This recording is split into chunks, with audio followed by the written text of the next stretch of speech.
Under President Trump's orders, the crackdown on illegal immigration is intensifying. And now the truth is being revealed. We have learned the danger our nation is up against. I'm Harris Faulkner.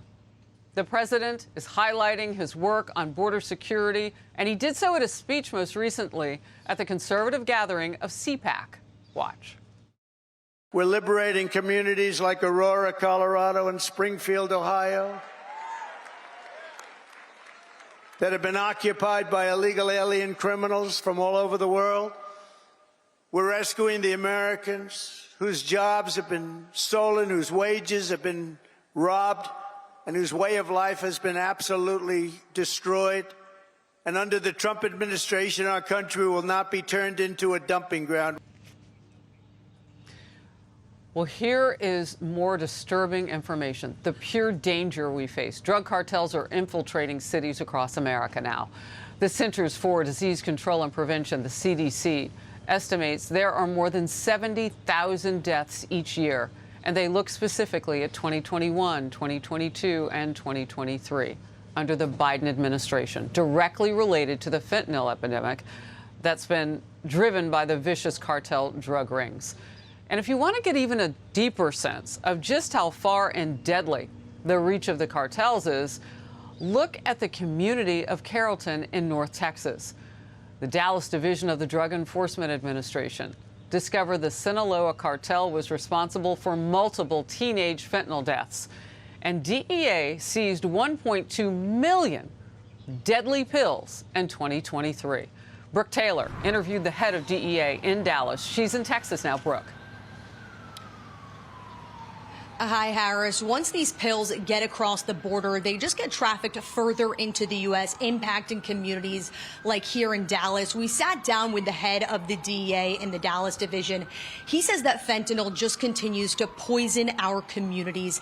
Special agent in charge, Eduardo Chavez, says that fentanyl remains the deadliest illicit drug available in the Dallas-Fort Worth area. According to the DEA, in 2024, there were more than 367 million fentanyl pills seized nationwide. The Dallas Field Division seized about 40 million deadly doses.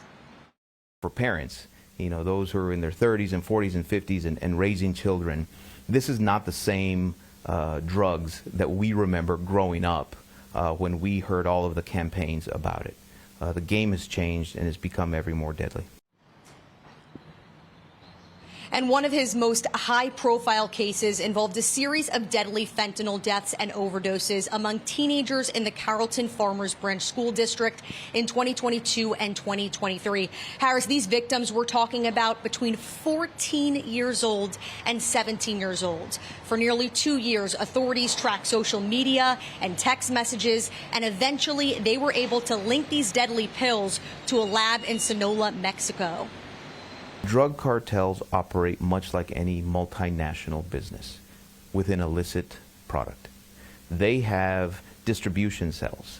They have logisticians and transport specialists. That's their only job, is to get it from point A to point B.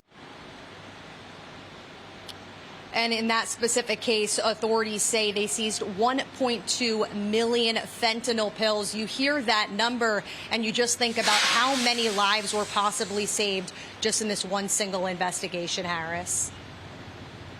Brooke, thank you very much for getting us started. In focus now, Gianno Caldwell, Fox News political analyst. And Gianno, I tell you, the line that sticks out is that these cartels are operating like any multinational business. They are in it for the money, whatever it takes. Absolutely. They're making billions of dollars. And I got to tell you, since 2006, when the Mexican government declared war on the cartels, there's been over 460,000 homicides in that country, despite the fact that our government gives billions of dollars to Mexico, is giving billions of dollars to upgrade their military, their judicial system, and certainly help on the border. So I think for the fact that President Trump has already assigned Pete Hegseth, we're going to send soldiers to the border. We're going to get in front of this as they've declared the cartels a terrorist organization, is the best case scenario. We have to protect our border, and we got an administration that finally wants to do that, Harris. All right, I want to move to this. Democrat leaders in Massachusetts are waging a battle over President Trump's illegal immigration crackdown. A Boston City Council member lashed out at border czar Tom Homan for enforcing President Trump's policies. And the United States law, that's what they're doing.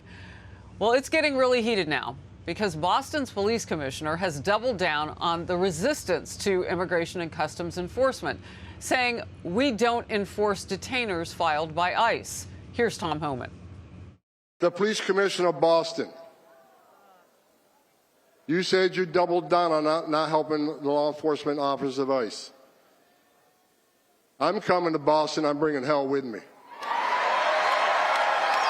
I stopped counting at nine child rapists that were in jail in Massachusetts, but rather than honoring an ICE detainer, released them back into the street. You're not a police commissioner. Take that badge off your chest, put it in the desk drawer. Oh, it is on, and the law is on the side of the federal government. Even still, Boston City Council member, one of them, had some sharp words for Tom Homan. Here it is. Laughable that someone who spent their career policing a town smaller than a Fenway Park crowd thinks they can lecture Boston on public safety. And Tom Homan should know, we don't scare easy. That's a quote. Worcester, Massachusetts, which just declared itself a trans sanctuary, is getting in on the action, too. One official posted to Tom Homan, "We will meet you with hell, too." This is all coming out of the state with scores of incidents like the one you're seeing. A Brazilian gang member here, illegally. You see him flashing a smile after ICE agents arrested him for assault and battery of a Massachusetts citizen. And in that state alone, officials have arrested nearly 40 illegal immigrants on charges for raping or sexually assaulting children. We have to scroll. There's so many of them. New reports have been uncovered showing rampant abuse in the state's migrant shelter system, especially of women and children. One illegal in the system repeatedly raped and ultimately impregnated his own teenage daughter. The outrage sort of rings hollow when you look at what's been happening under Massachusetts state care and the lack of outrage from the progressive wing, particularly on that. The pressure needs to be on the Mass state legislature, which is left-leaning, to enact a law that says, hey, in these cases with these severe crimes, we need to do something. Gianno, your reaction? These policies, these left-wing, liberal, progressive policies have cost in blood and treasure, unfortunately. Yeah. And to Tom's point, he should bring hell with him. He should arrest many of these local leaders who are refusing to do their jobs. We have federal laws for a reason. And again, the numbers, in 2023, we saw over 105,000 people who died from an overdose of a drug, and that includes fentanyl and many other drugs. This is unacceptable in every way, and these leaders, if you want to even call them that, are creating havoc for their citizens. It's disgusting, Harris. Yeah, number one job is to protect those citizens. They're working against them. Exactly right. Gianno, thank you very much for being with me.